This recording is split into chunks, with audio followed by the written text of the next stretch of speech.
Yeah ఇందాక నేను అడిగినట్టు ఇప్పుడు సార్ డైరెక్షన్ చేస్తున్నారు మీరు, సేమ్ టైము ఒక ఫుల్ ప్లెడ్జ్డ్ క్యారెక్టర్ నీ ఇమేజ్కి భిన్నంగా ఉంటుంది ఈ క్యారెక్టర్ యాక్చువల్గా.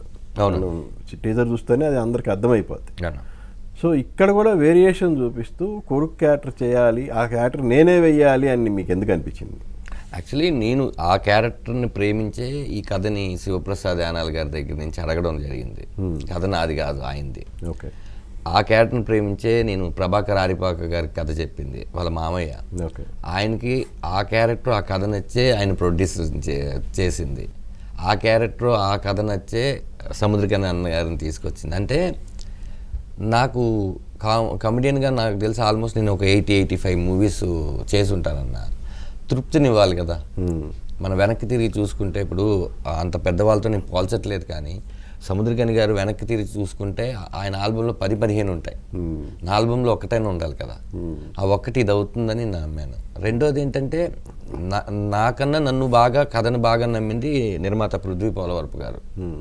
మీరైతేనే చెప్పగలరు సార్, ఇది వేరే వాళ్ళు దాన్ని అంత బాగా అడాప్ట్ చేసుకోలేరు, వాళ్ళు అడాప్ట్ చేసుకుని ఇందులో ఉన్న మంచి విషయాలని తీసేశారనుకోండి, ఇది ఒక కమర్షియల్ సినిమాగా వెళ్ళిపోవచ్చు. మీరు ఏదైతే మాకు నేరేట్ చేశారో అది జనాలకి చెప్దామని సముద్రకని గారు అన్నప్పుడు అలాగే చెప్పాలి దాన్ని. రిజల్ట్స్ అనేవి, బిజినెస్ అనేవి ఎండ్ ఆఫ్ ద డే ఎలా అవుతుందో మేము ఆ రోజు ఆలోచించాం కదండి. సినిమాని బాగా తీయడం అనేది మన ఫస్ట్ టాస్క్ ఉంటుంది. అలా చేసుకుంటున్నప్పుడు నాకు అసలు పెద్ద పెయిన్ కానీ, లేకపోతే నేను ఒక పెద్ద దర్శకుడిని పెద్ద నటుడిని డైరెక్షన్ చేస్తున్నానని కానీ లేదు. ఎందుకంటే నేను ఆయన్ని దశరథ రామంగానే చూశాను సెట్లో. నేను ఆయన్ని అలాగే చూసి అది ఒక తండ్రి క్యారెక్టర్, ఒక అద్భుతమైన క్యారెక్టర్. నేను ఆ క్యారెక్టర్నే కదా డైరెక్షన్ చేస్తున్నాను.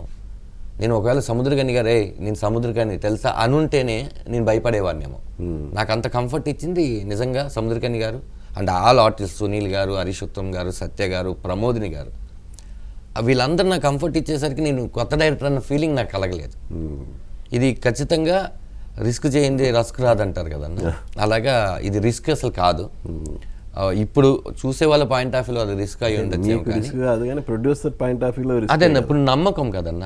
ఈ సినిమా ఆడుతుంది, ఈ సినిమా ఆడదని ఎవరు చెప్పలేరు. ఆ ఒక్క శుక్రవారం మంది అవుతుందా లేదని చూసుకోవడం కోసం మంచి సినిమాని శుక్రవారం త్రో చేయాలి అంతే.